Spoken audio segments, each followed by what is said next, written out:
guy right here, man. Let me just give y'all a little bit. So, I know there's a lot of stuff going on, man, with NFTs and stuff like that. But this guy right here, man, him and his team literally have built this from the ground up. And they didn't do no, all of this is word of mouth. What you see right now with this kid called Beast, all of this shit was word of mouth. I don't even remember how I got in, but they literally handpicked almost everybody to get into this thing. And now this is one of the absolute premier NFTs that are getting ready to come up. Man, it is a honor and a pleasure to have this guy on with us, man. And it's hard to catch him. The dude's in Canada, man. It's hard to catch this guy. He be everywhere. He work harder than MC Hammer, dog. Every time I look up, he's doing something. He's making some moves, doing some crazy shit, man. This is my guy, man. I love him immensely. Man, y'all put your hands together for my man, Raspy, man. Raspy, what's up, brother? What's up? Jeez, man.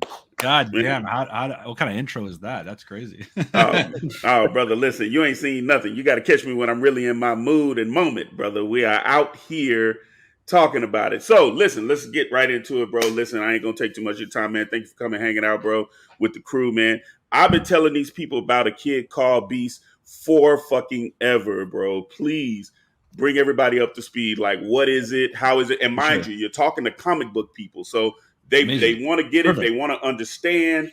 They want to know. So this is it. Totally. Let's get it. So, I mean, NFTs, most people understand NFTs is like the monkey picture, right? The JPEG. Right. That's kind of like definitely like a 2020 or 2021 kind of approach to what NFTs are or were. Like that was kind of like the intro to the technology, is like verifying something and its originality on chain using blockchain. Yeah. So since then, NFTs have evolved into so much more. They're now kind of more, I would say, classified, I guess, as a membership or a digital collectible membership, where what you're purchasing is essentially an access into a community, and access into an IP, and access into exclusivity, access into any number of things like voting rights, essentially. So if you look at kind of like a traditional, like, Web 2 structure, right? Let's say you want to start up a company that does cool shit, like, I don't know, maybe you have a superhero comic book idea, or you're an artist or whatever, and let's say you want to create a fan base and a community around something. What would be kind of the process of doing that in like a Web 2 way?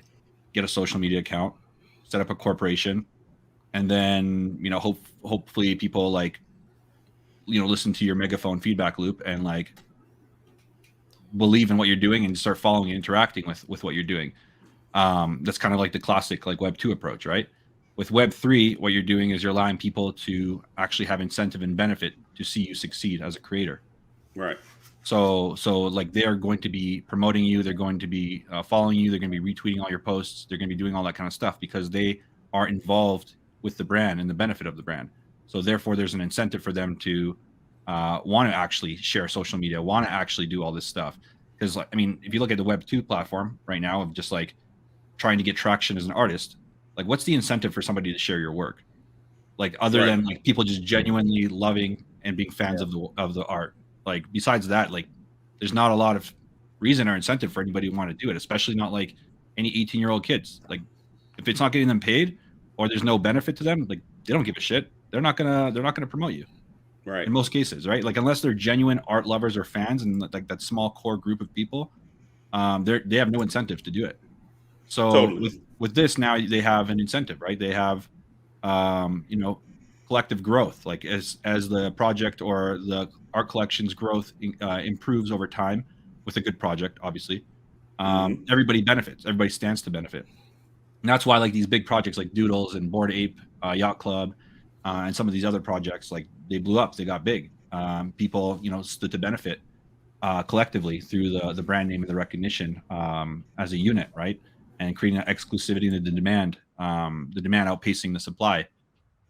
So yeah, that's kind of I guess a rundown of like why do a Web3? Why do a Web3 project as a creator? Because you get the community, you get the support, you have the incentive of benefit for everybody involved, without necessarily having to be a security. You're not offering anybody shares in your company. You're not offering them a board room seat or a director seat or like any kind of legal capacity, so to speak.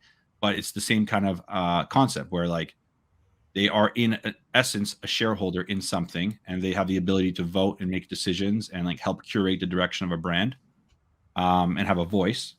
And there's a two-way feedback loop between creator and audience. Whereas the classic approach is just, hey, here's my product, here's my megaphone, listen to me, please.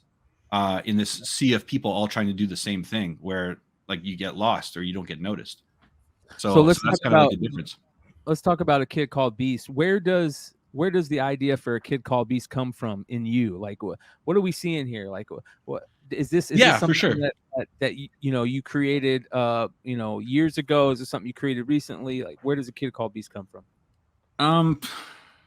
A bunch of things. Like it's kind of a collective. This is kind of the collective amalgamation of like a bunch of creatives, a bunch of Web3 people, a bunch of like artists, musicians working together to create this character that kind of resonates with all of us, and it kind of also resonates with, I guess, the Web3 kind of lifestyle, which for most people is privacy, right? It's not having to necessarily show your face. It's kind of the anonymity and letting your actions and your thoughts and ideas be kind of the value dictator. Whereas like old social media is like the hottest girl or the best looking guy, generates the most likes, right? It's not really or the most talented person in some cases. It's not really like based off like who's got the best ideas, right?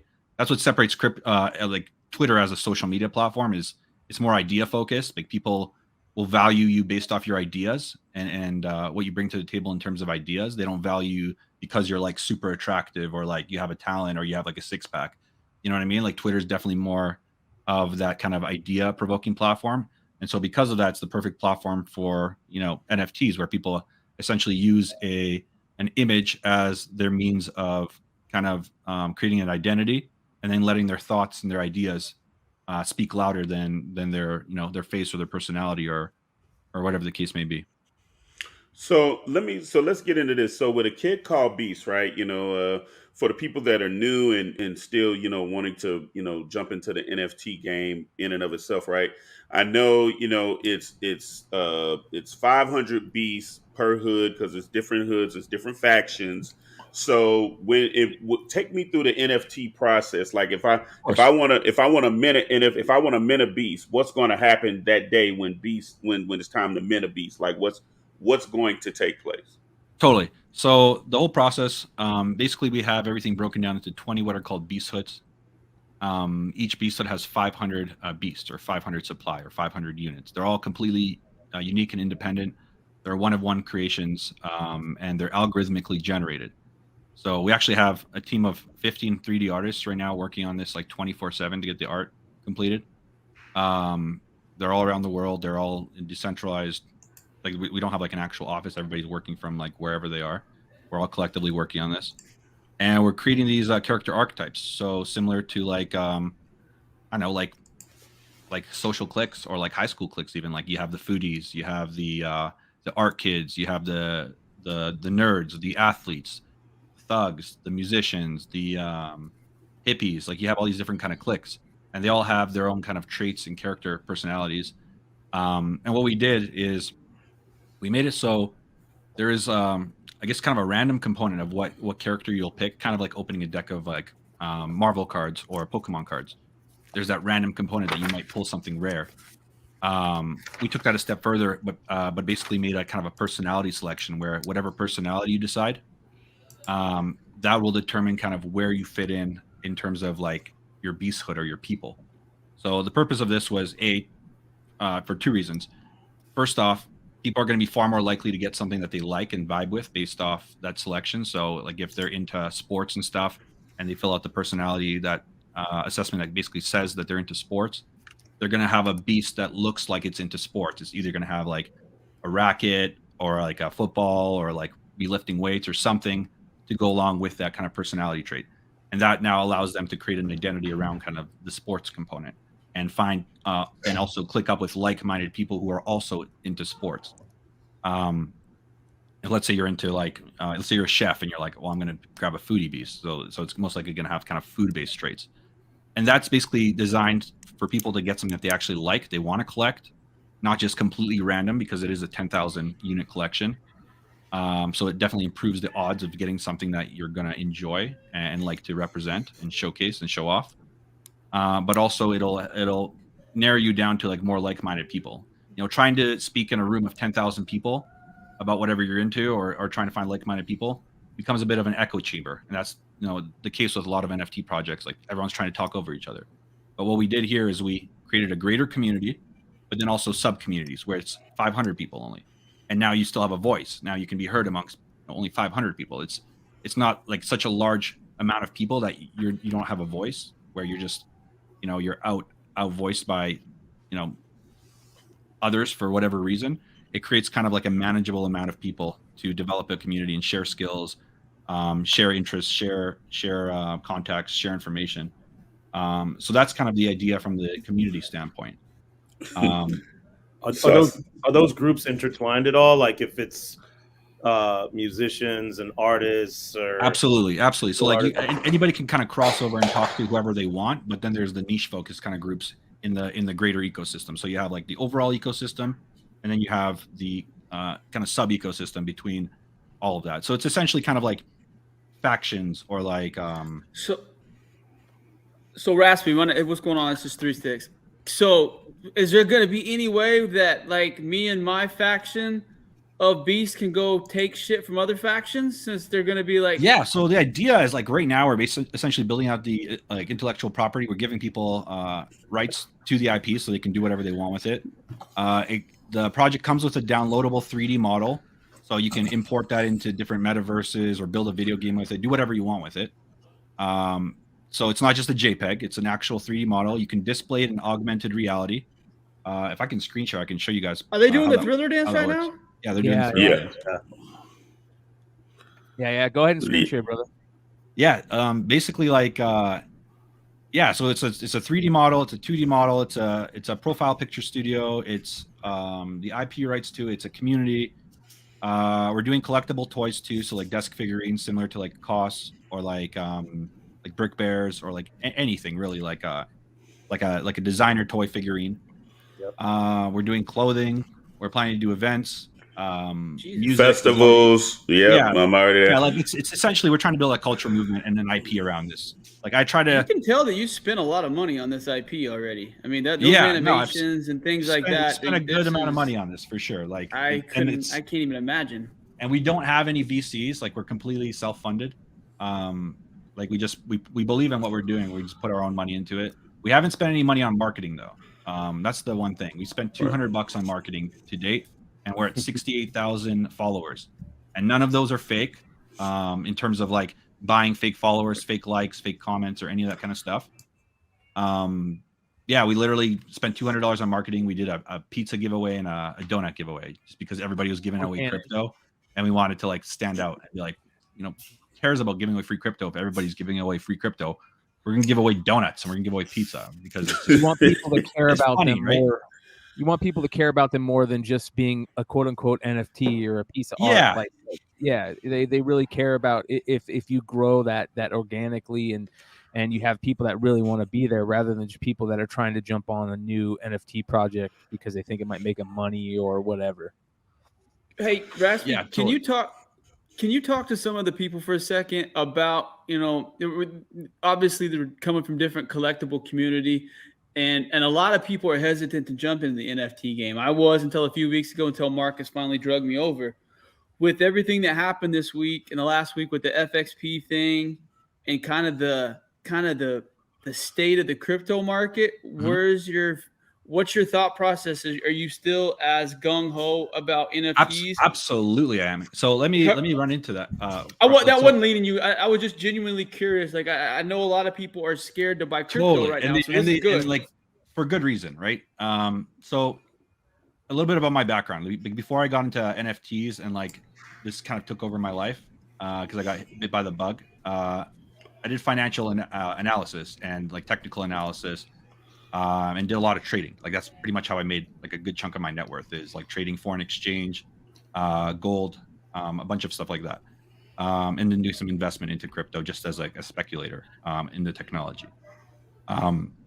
So a lot of the problems that happen are because people gave up custody of their cryptocurrency to a foreign body, right? And that's something that, in my opinion, you should never do.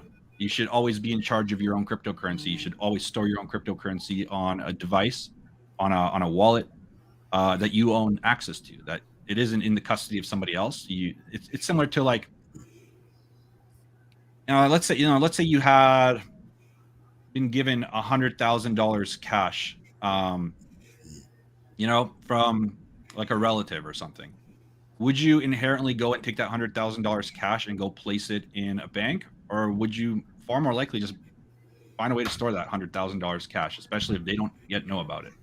I mean, like, there's always the risk that your bank could go insolvent potentially, right? If things get really unstable, if they're uninsured, there's so many things that can possibly happen. But if you have the cash, the only thing that can go wrong is you lose that cash yourself, right? So you're only responsible for yourself at that point. So same kind of thing with cryptocurrency. In my opinion, you should hold on to your own cryptocurrency. You should store it on a hardware wallet or a digital wallet of your own, and not give up that custody unless you're planning to convert that cryptocurrency back into cash. At which point, then use an exchange for that purpose only. Similar to like if you're traveling to a foreign country, only convert your cash when you need to use the localized currency. Otherwise, there's no reason to do that. You should be hanging on to your own property. Similar to if you wear a watch or a ring or a chain, you should be the one hanging on to that and not keeping that in the custody of a bank. Because, knock on wood, anything happens, you lose that custody, right? And there's not much anybody's going to be able to do for you, especially when everybody else who is with that bank is facing the same issue. Like you're just a number at that point. And that's what's happened basically to the people with FTX.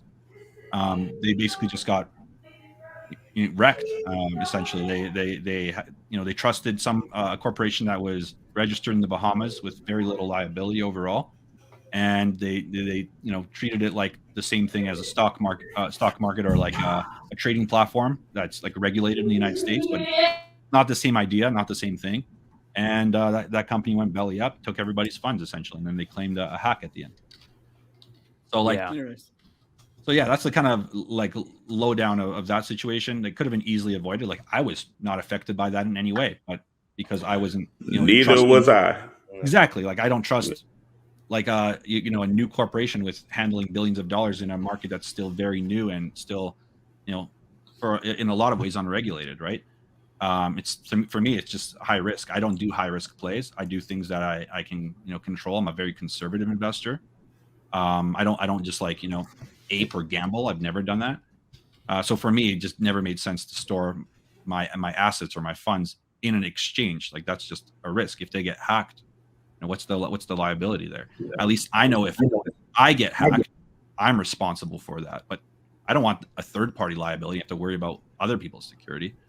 But anyways, yeah. So I'm still very bullish on cryptocurrency as a whole. I think it solves a lot of problems, especially with transfer fees and transfer speed. For example, like being able to send somebody, $1,000 and only paying like 30 cents in transfer fees versus every other approach where you're paying like 3%. $1,000, that's $30. That's, 6 Starbucks that you save, or 6 or like a couple meals. Like it's a lot of money, right? For a lot of people. Yeah. You also don't have to worry about not being able to transfer money on a weekend or when the banks are not open. Yeah, like so many issues. And then proof too. Like if you send somebody money with cryptocurrency, be like, here's the transaction idea. You have it. You cannot dispute that you do not have it. Like it's there. Here's the proof on ledger that you received the funds. There's no excuse. There's no bank error or issue. Like it's there. You have the funds. The second I get that ledger transaction, that proof, and I send that proof to you, I know that you have the funds. And I can see all the funds that you have received. You can see all the funds that I have sent. It's all there. It's all transparent. There's no disputing it. The only dispute is if I incorrectly enter the wallet, but in that case, that would be on me, and the proof is there as well. What wallet do you like? Come again? What wallet do I like? Well, yeah. Ledger's good.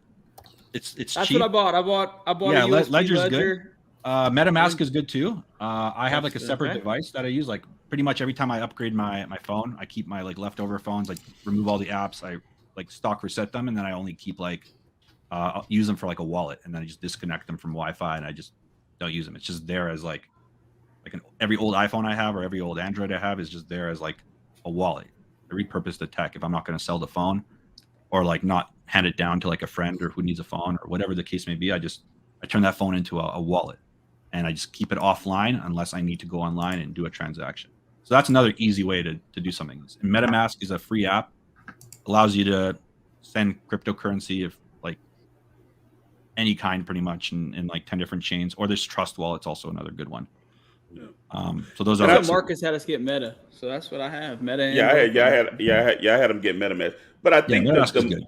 The most important thing, Raf, that I'm glad that you're kind of on, with this group of people in particular, is that I want to, and me and Vinny do a great job, trying to stress that, this is the future, whether we like it or not, right? Like, because a lot of people are stuck in the ways of, just, man, not that they're against NFTs, but they're scared of NFTs. They should be scared. Overall, I would say they should be scared, because there's a lot of NFTs that are run by people that do not know what the fuck they're doing at all.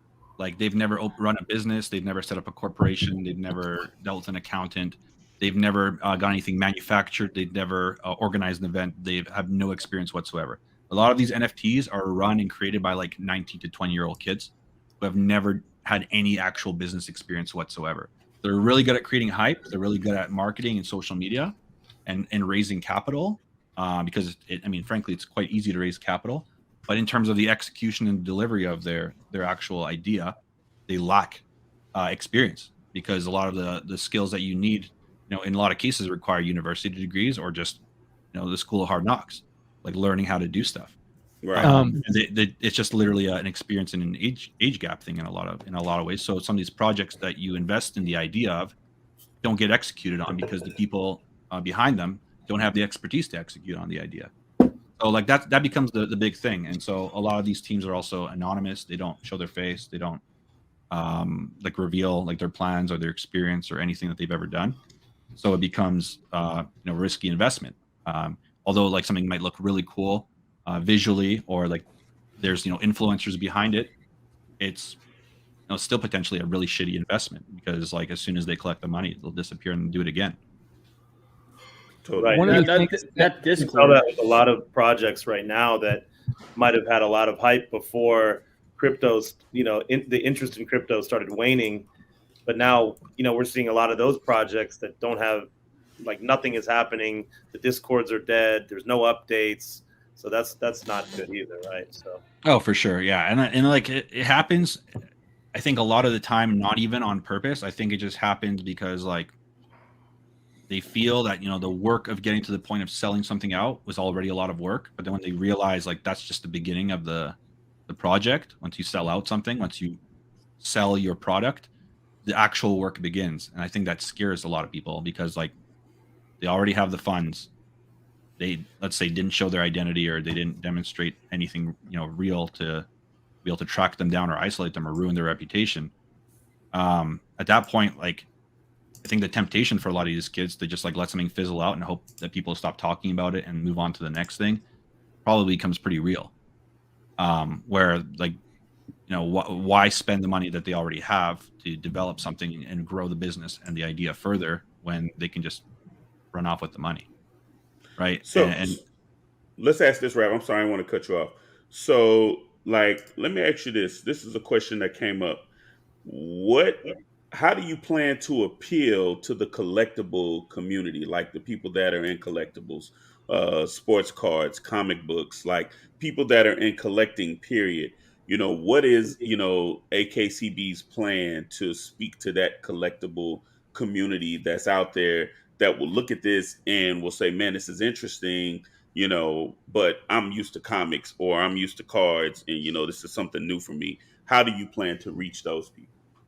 Totally. So I think a lot of it's going to be just like, longevity and being around for a long time and doing a lot of things and experimenting with a lot of things. I mean, first and foremost, like we're a very art heavy project. Like our art is, like for example, like Jamie Alvarez, our lead artist, he's worked with Nike, Apple, Instagram, Meta, Facebook, Sony. So he's got a lot of experience with like dealing with like big brands and character creation. We're in an exploratory phase, so we're trying to kind of figure out all the different ways we can get the brand out there. Like I try to liken what we're building to creating essentially the Web3 or crypto Mickey Mouse for like 2022 and beyond. We want to explore different ideas for technology, augmented reality. We want people to use the IP to do different derivatives, whether it's two-dimensional derivatives, anime style derivatives, comic style derivatives, pixel art derivatives. We're trying to kind of tackle all of the art categories while also doing physical tangible goods like toys, skateboards. We want to kind of do some kind of Red Bull type plays where we sponsor like different athletes to like represent kind of our brand and work with them in terms of like collaborations as far as like products, collectibles, and then of course community. Having different kind of spokespeople that are like niche experts in different fields.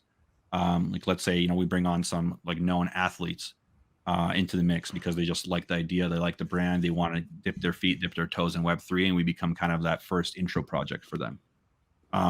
We want to leverage all those opportunities to help grow the brand. With that, as far as like the collectibles, I mean it's a limited supply. There will never be more than the initial supply of the 10,000 that we release. We're not going to release 10,001 or 100 of them later. There will only ever be 10,000. So like once they're gone, they're completely gone. We're not going to be doing another augmented. I'll never put this much work into a project again, to be honest, in terms of like the actual art development, because it's literally been 7 days a week since October last year, doing this nonstop and getting this whole creation put together. What are these bad boys minting? We're planning to mint at the end of the month. Worst case scenario, like first week of December. So it is like crunch time right now, and I can kind of show you guys a little behind the scenes of like what it is, how it works, and kind of some of the sneak peek of the art. So I'll show you guys. I'll do a little screen share, and I'll show you kind of what it is. That'd be cool. While you're doing that, quick question: Are you guys planning to have a presence at any of the like NFT conventions like Econ or Art Basel or NFT NYC? Not Art Basel because it's coming up too soon, but we are planning to most likely do something at NFT Miami and then NFT NYC following. Oh. Why is Miami the hub of the NFT stuff right now? Because it's the hub for crypto. Like they're a really crypto friendly place. Yeah. And like Miami, like the truth be told, like I'm speaking from like an outsider, so I can give you kind of an unbiased perspective as a Canadian. Like Miami definitely has more of that seedy kind of underbelly appeal, and like crypto for the longest time had that kind of how do you say it, like that kind of vibe, I guess. Like people use crypto to do illicit things for a long time. They still do, right? And so like a lot of the wealth in Miami, like some of the new money is like, where do you think it came from? It's crypto money. Crypto money, but like all sorts of different like illicit things, like gambling rings, casino money, drug money, like prostitution money, like all sorts of different things, right? Like people made all the fun stuff. All the good shit. So I think that's kind of like why Miami is like naturally the kind of hub. It's kind of like the clean but seedy city at the same time. And you kind of think maybe Vegas could be that as well too. But like, I don't know, Miami's more of the Scarface city than the Vegas city. Man, and also the clubs are open till like 6 a.m. Not too, yeah, exactly. Miami. So you already know. Before we actually got into this, we built an NFT project for a nightclub in Miami called 11 Nightclub. Yeah. We got the NFT. I was with Illmind at NFT NYC, and we ended up getting it over there at that time. Yeah, so that was like they hired us to like build out that project and that concept for them. They had like this grand vision to do like make it like a VIP. They wanted to replace essentially their VIP bottle service program with an NFT. Yeah, I've referenced it actually a few times, even on this podcast. That's that project. Are they still honoring the utility? Yeah, they are. Okay, great, awesome. Because that's a rare thing when people do a service type utility that's like a real world service, and they continue honoring it after like, because it's been a while now. It's been almost like 7 or 8 months now. Since... Yeah, you can go to their club. I think you can bring 3 people with you. You just connect your wallet to the website, and you get a QR code. You get free entry for you and 3 people, I believe, and then to their sister clubs, and then they're talking about, sister properties, clubs, and That's pretty good. things Like considering like mint price and stuff, like it's a pretty hard club to get into if like you're not, like trying to like heckle down bouncers and whatnot. Like I think that's a utility that's worth it. Yeah. And while you're speaking about that, and while you're getting that ready, Raph, on your side, here's one. There's a club now called Dancing Seahorse, and it's in Hollywood, and they are jumping onto the NFT membership, right? So they're opening up their NFT based membership. It aims to benefit the music industry, artists, and record labels with an upcoming marketplace and native crypto token. So similar to how The Weeknd and Lil Durk have started Web3, embrace Web3 advantages, Dancing Seahorse is going to jump in with that and take home a piece of the revenue, as well as help music artists try to tap into their revenue as well. So come January, Dancing Seahorse is going to open up its music marketplace. They're going to deliver a verified collectible and in real life event tickets as NFTs. So a great example would be like I see one here where they got to say, like, let's say Elton John is going to be at a stadium in Sydney, but with your Dancing Seahorse, you can get in. You can get a lifetime. You can get access to the once in a lifetime VIP concert series. G Herbo may be somewhere. Polo G, Bad Bunny, Post Malone, Tech Nine, Iggy Azalea, like that. Can you name someone Can you name someone people would want to go see though? Ed Sheeran. Nah. That's interesting. Did you say Iggy Azalea? You did say Iggy. Bad Bunny. Okay. You guys are ready too? I'll shut up. I didn't see that. I thought you. Yeah. No. People. Interesting. I'm out. People would see. People would want to see Iggy Azalea. No, they don't want to see Iggy. She's not. They might want to look at her, but they don't want to listen to her fucking rap. Is that Tekashi? Not no more. Yeah. 6ix9ine. Yeah. 6ix9ine. You guys obviously know Rolling Loud in Miami, right? Rolling Loud Music Festival. Yeah. Yeah. So they have Loud Punks, which is a lifetime worldwide access pass as an NFT as well. That's right. You'll be able to get in. Like you have the NFT. You're able to go to the festivals. Yeah, VIP access, lifetime access, anywhere in the world that they host an event, which I think is a pretty cool, pretty good utility for an NFT. So they're trying out the NFT ticketing as well. But yeah, I'll do a quick share here. You guys can see. Let's see, share screen and okay, cool. Share screen. Awesome. You guys see my screen? No. You see where it says present? Oh, my bad. There we go. Okay, I see what we're doing here. So we're gonna go. Let's do a window. We'll do StreamYard share. Now you guys can probably see my screen. Yep. Yeah. Okay, cool. So yeah, this is like it's a little kind of studio version. So to kind of show you guys like what we're doing in terms of like a digital / physical product, like we want to definitely create physical versions of these, but we also want to let people explore this in augmented reality. So if you actually scan that QR code on your phone, you can place this character right on your desk in real time and just like display it. Oh, like if I do it right now? Like if somebody does it right now? Yeah, pull out your phone, pull out the camera app, scan the QR code, and you'll be able to place this character like on your desk in augmented reality. That's pretty wild. Oh, now that's wild. You can like scale it to size, make it big or small, and you can move it around. And that's badass. Yeah, so that's just kind of like the first step of just playing around with augmented reality. And so, like obviously, over time, like, as we develop resources and stuff, we're gonna build games and stuff around this, and different types of content around this as well. And with that 3D model, you can obviously 3D print it as well. You can mess around with it, augment it, change it, kind of do whatever you want with it. 1 second, let me open back. That's sick. It's giant size in my house. It's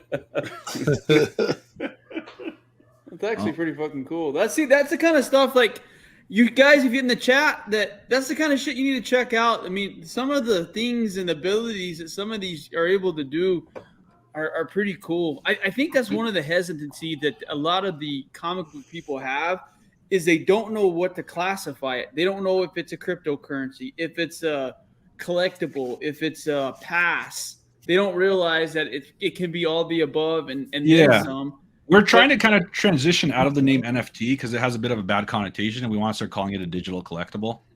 See, that's a smart. I think that right is brilliant because that is going to bring a lot of the people back in because I just a lot of people are the NFT thing. They have a hard time, especially older people. You know, people. Yeah. I'm 43. I think a majority of the other people are close to that same age. Yeah. I mean, I'm not afraid to try new things internet based, but a lot of the older people that are a little bit older than us are. And totally. Yeah, I'm like 34 myself. So like in this space, like I'm considered, I guess, on the older side. Like there's some people that are like 18, 19 years old in this space, right?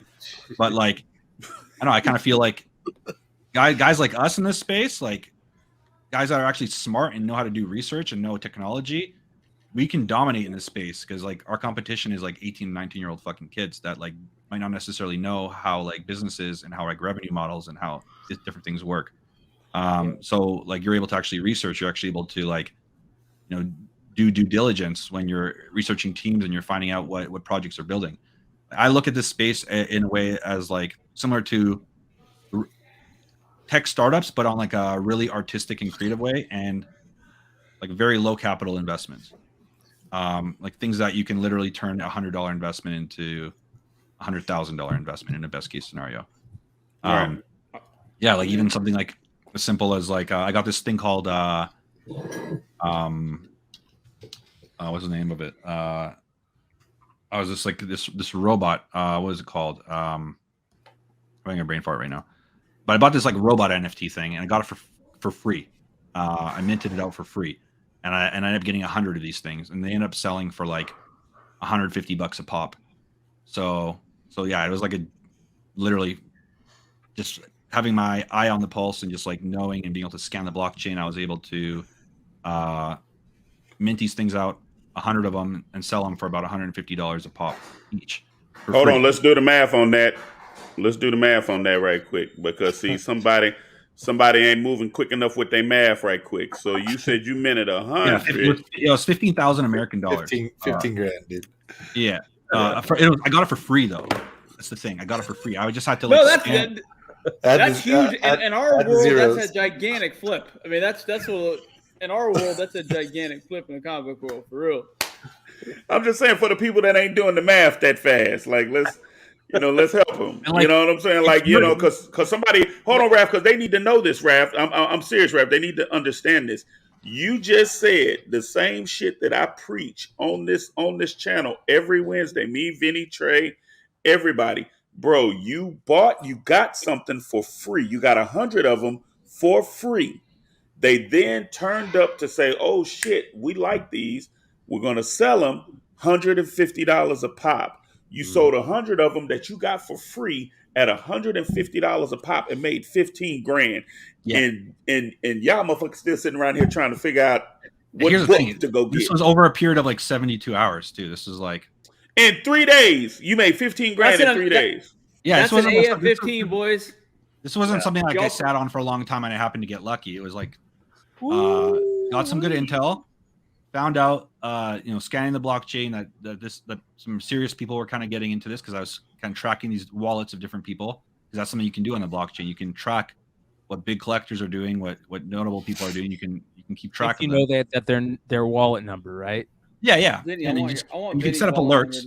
Yeah, so you grab their wallets, you find out who's kind of the big player. You track them. You get notifications when they make moves. So you get alerts on your phone. And then as soon as you guys get alerts on your phone when we go live. There's 86 live in the show right now because they got some alerts. So thank you. Yeah, it's literally that's what it was. And then once I figured that out, I also they released a token that they yielded for free. Like they had a thing where if you basically lock up your robot, you got this robot for free, or this token for free, this coin. It was like a game currency. So it's kind of like a way to create a game mechanism. They ended up adding like backed liquidity to this coin because I scanned the contract, and as soon as I saw it went live, I bought this coin at the very bottom as soon as they added the liquidity to it. And then I think I did like a 15x on my investment. I put like $1,000 in, and I made an additional 15 grand off that as well. So it was like a $30,000 play. I used the profit from the sales of the bot to buy the coin, and then I flipped the coin for another 15x. So, and all said and done, it was like a $30,000 play that started off for free, and it was over a period of like 5 days. Hey, Raspy, this isn't necessarily about your product, but if you were to help people, if what's the quickest way? If right now, when some of the older people, if you had a couple step process to get started into the NFT process, how would you necessarily, what steps would you take? What apps? So first things first, I would spend like a couple of days just getting really familiar with the wallet security and common scams. So like understanding like the common scams for NFTs in 2022, so that you do not fall victim to like some fake thing or a phishing scam or like a fake website that looks like a real website for a hyped project that lures you into getting your wallet and then draining all your funds. So like learning what to look for in terms of like authentication and just only using trusted sources.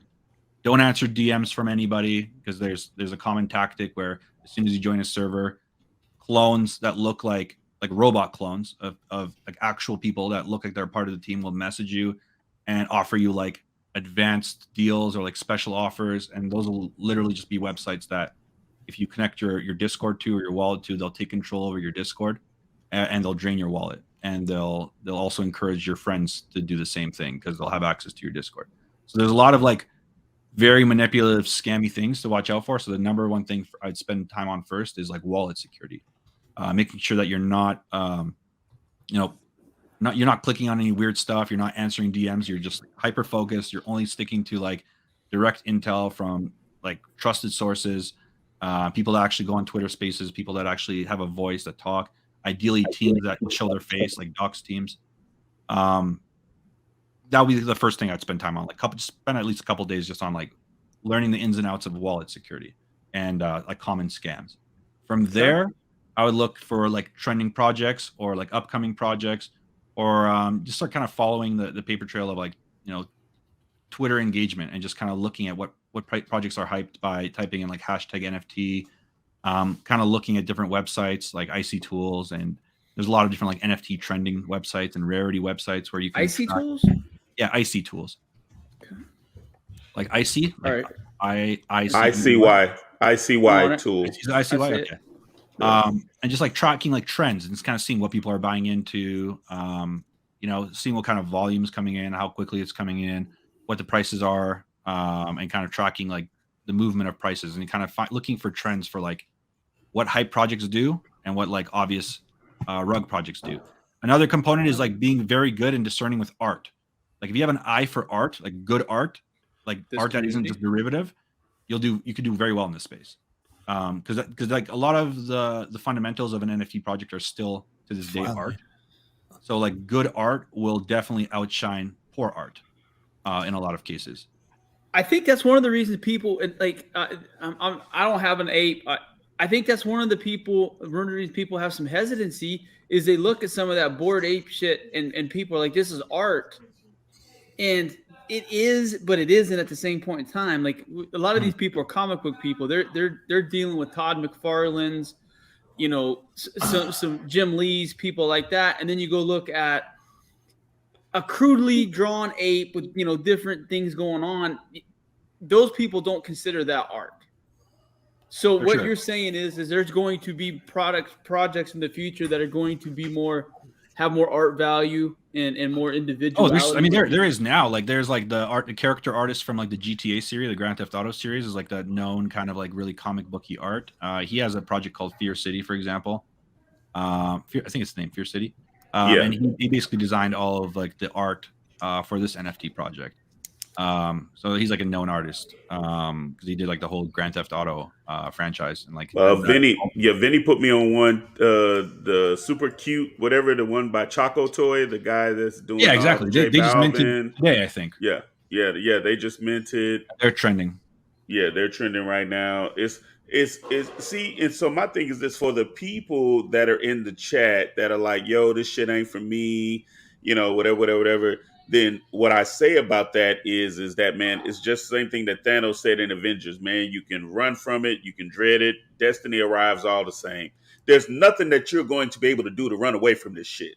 So No, absolutely not. you can keep saying, oh, this shit is for the birds, this shit ain't for me, whatever the case may be.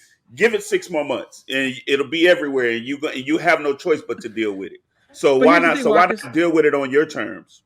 A majority of the people in the comments that are like, this is not for me or whatever, they collect comic books like NFTs. They don't fucking read them. I know most of these people, they don't read anything inside the comic books. So they're literally just collecting the fucking covers, which is basically the same thing as the NFTs. So I don't understand the divide, to be honest with you, because it's Cynicism. literally the exact same thing.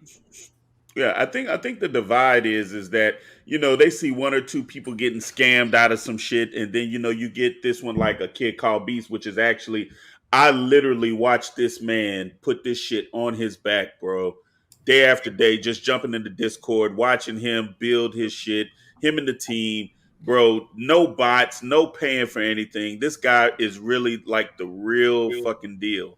You know what I'm saying? I haven't seen. Go ahead. I'm sorry, Raf. Go For ahead. me, it's like this is kind of like it encompasses all my my passions and my hobbies, right? So that's why I really enjoy doing this. Like it doesn't feel like work. I work on this like probably 70, 80 hours a week. And it's like growing and building at a tremendous rate. Like we're getting reached out to all these different media agencies, and like celebrities are starting to slide into our DMs and stuff too. It's crazy how much it's expanded. But to touch on that, I guess like what to look for in an NFT. Look for, first and foremost, good art, something that's innovative, something that's like standing out in a way or like trying to carve its own lane. Look for utility.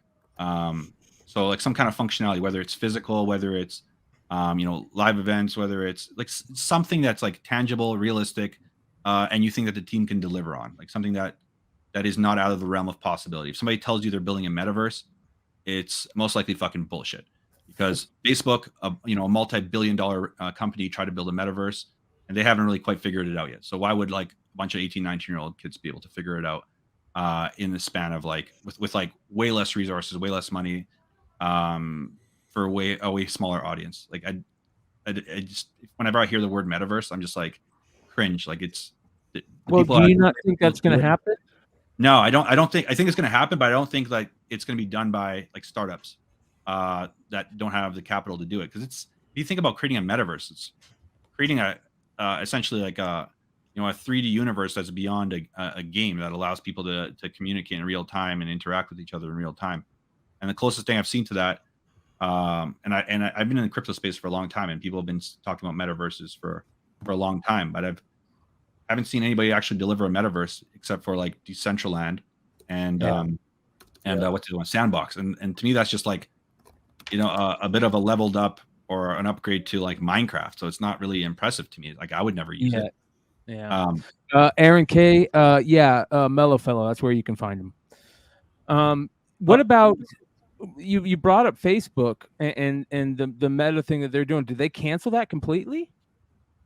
No, they're still working on it. They're still heavily invested and they're still building it out. Like I tested it out. I have like the Oculus headsets, and I've been in there and stuff. And it's like it's really cool what they're trying to do. I think they were a little too early, and I think the next step is not necessarily going to be putting on like VR headsets. It's going to be AR headsets. So they're going to be like see-through glasses that just augment the reality that you're in, versus like putting something on your head that makes you dizzy and lose your peripherals and kind of deprives your senses in a way. I think like that's going to be kind of like the next attempt at it, is like in combining like digital and virtual reality and augmented reality things. Is going to be augmented reality lightweight headsets that are going to kind of replace our smartphones over time. I think that's the goal. I think that Apple and Facebook and Google are working towards these things right now. That's what they want to see. That's going to drive more engagement. It's going to keep people more engaged in their devices. It's going to make people able to see more ads, drive more revenue. It's going to open up more experiences, because like the scrolling on your phone thing is getting a little old for a lot of people. And so they're going to kind of re-pioneer that, I think, with giving us a new device. I think it's going to start off as a headset with like probably a larger form fit to start out, and as they develop the battery life on these headsets, we're going to slowly start moving away from our phones and onto headsets as a society. Absolutely. Yeah, Raspy, you watch that just in any city, people walking around with AirPods at pretty much all times. You know what I mean? You think people are talking to you, kids you can't see the cord or whatever like that. And I'm the same way, so it's not like that's on me. I did want to go ahead, Sean.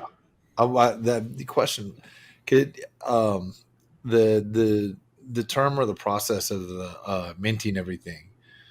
What goes into that process? How does that work? Because you guys using the term like so freely, I think a lot of people don't understand that. Yeah, so minting is essentially like the same as like to purchase, the action of to purchase or to commit funds to purchase something, right? So it's basically allocating, like transferring funds from a crypto wallet to a treasury and then receiving the digital product in exchange. Okay. Yeah, so that's all that means. So minting is the same as buying. In some cases, it's free. In some cases, there's a cost associated. It all really depends on kind of what goes into the project and the development, and like what kind of it needs to be, I guess, return in terms of like cost of investment from the team or the original creator or producer. Okay. There's a trend for a little while of people just creating free mints, where they basically just release an art project and there's no utility, there's no commitment, there's no conditions. And these things will go from being free to being worth like Justin Roiland, for example, from like Rick and Morty, just released one not that long ago. Yeah, we talked about it. Went from like 0 to 15 ETH, so the equivalent of like 20,000 American dollars, back down to like 6 ETH to 2 ETH, and it's just kind of bounced all over the place. But yeah, that was a bit of a trend of people kind of doing that.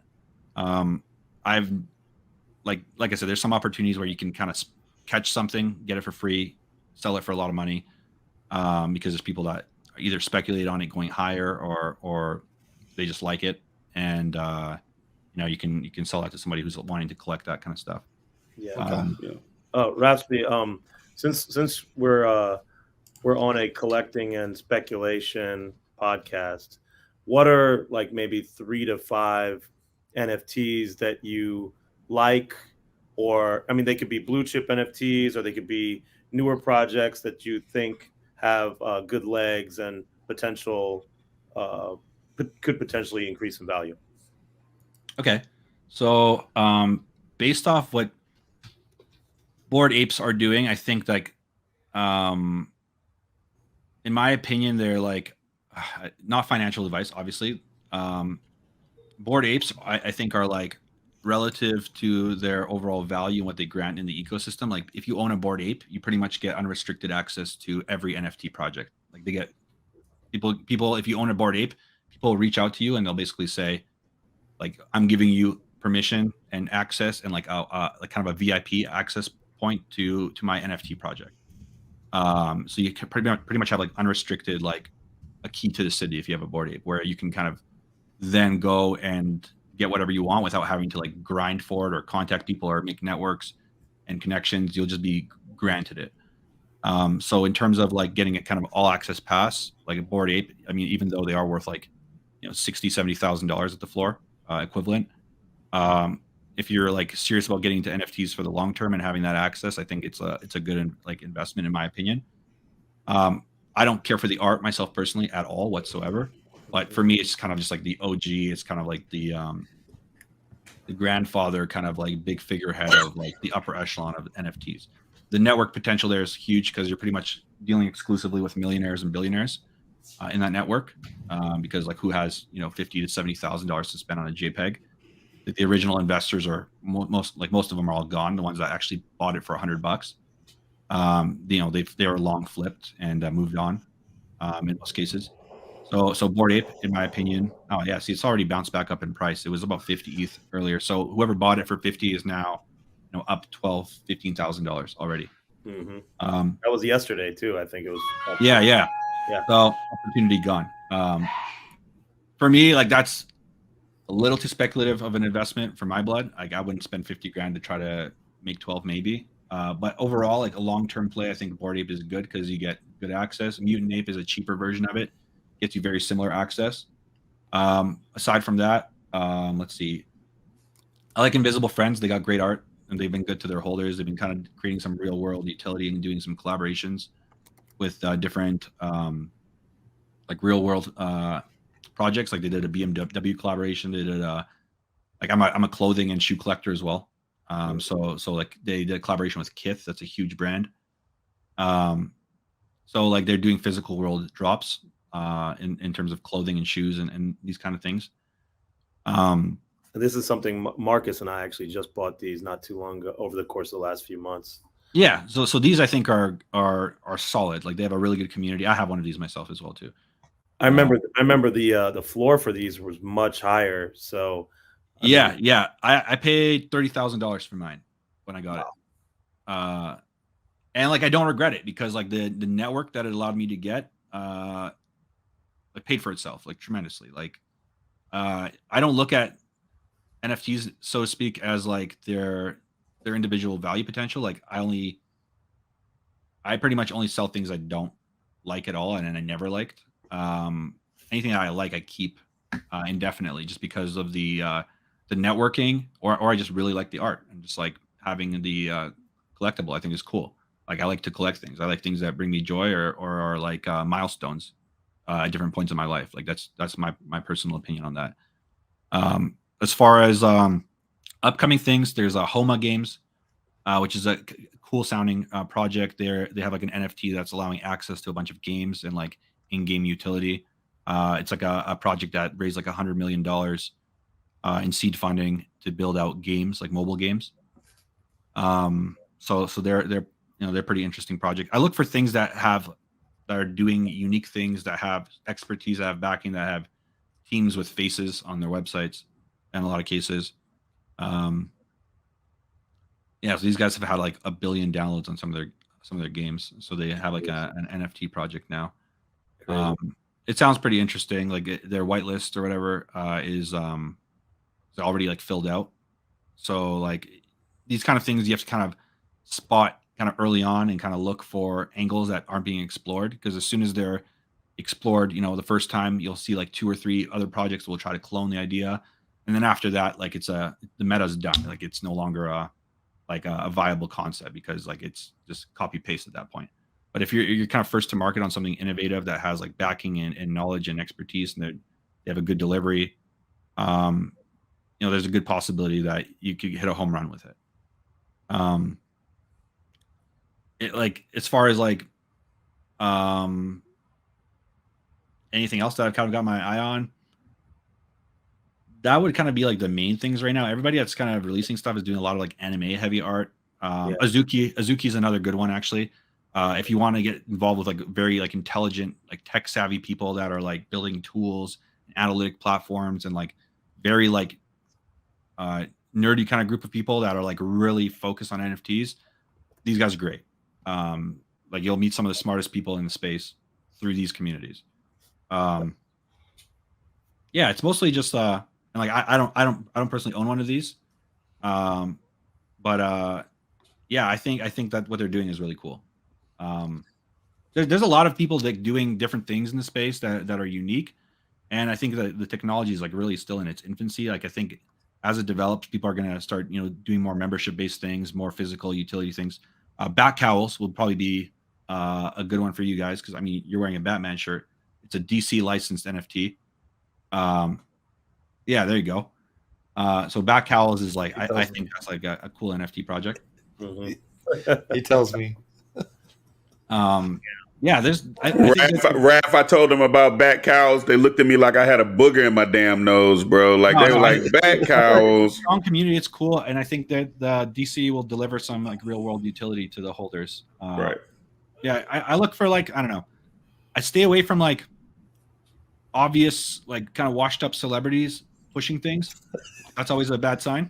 If you start seeing those D-listers pushing NFTs, stay the fuck away. Not yet. One I don't have to write down. Sweet. Yeah. That's like I just always stress that. Some people just like feel like, oh my god, so and so just tweeted about this. Some MMA fighter or some like reality show celebrity posted this. Yeah. Stay away. Always stay away. Well, man, Raph, listen.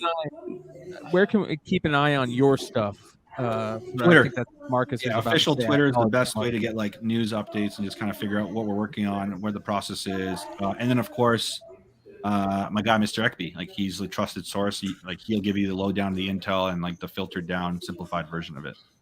Man, listen, Raph, I want to thank you, man, for coming and hanging out and helping to, enlighten the people and just teach them more just about this NFT, journey that everybody is getting on, and we're trying to figure it out. Now, listen, I can't let you go without asking, can we bless a couple of people with a beast list spot? Absolutely. Yeah, we can. I'll send you the names, bro. I'll send Awesome. you the names. Appreciate you. Yeah, Thank you for coming on. Yeah, anytime you guys want to chat, like finance, crypto, like tech, crazy, weird stuff. Like I'm definitely like, I love collecting. I love what are you collecting right now? What are you collecting real quick? Real quick. What are you collecting? I know you said clothes, shoes. Do you collect cards? Because I know 3 Sticks just got a Michael Jordan rookie. I mean, he came to Houston and just raped my city with this Michael Jordan rookie. I don't do cards. I don't do comic books, but I love like collectible fashion. I love shoes, like really hyped shoe drops. I love NFTs. I love artwork, like physical artwork. I collect records too. I love collecting like rare records as well. Hardest record you got right now? Market report. I have like a really unique Wu-Tang album that has like a signature from some of the original members. How many members? 2. Ooh. Yeah, this is like it's one of my grails. It's like one of those like. Ghost and Ray? What's that? Sorry. Is it Ghost and Ray? No, it's Ghost and Ghost and Redman. Well done. Yeah, so it's definitely like one of my grails for sure. Nice. Not bad. Well, I love it. I love it. We appreciate you, and we'll definitely have you back on. We can't wait to get you back on here. And thanks for hanging out with us tonight, man. Yeah, pleasure. You guys are awesome. Thank you. Yeah. If you when you guys win or whatever, if you want to come back on, let us know. Will do. Absolutely. Thanks for bringing me on, man. Man, thanks for coming and hang out, bro. We'll talk. Thanks, Raph.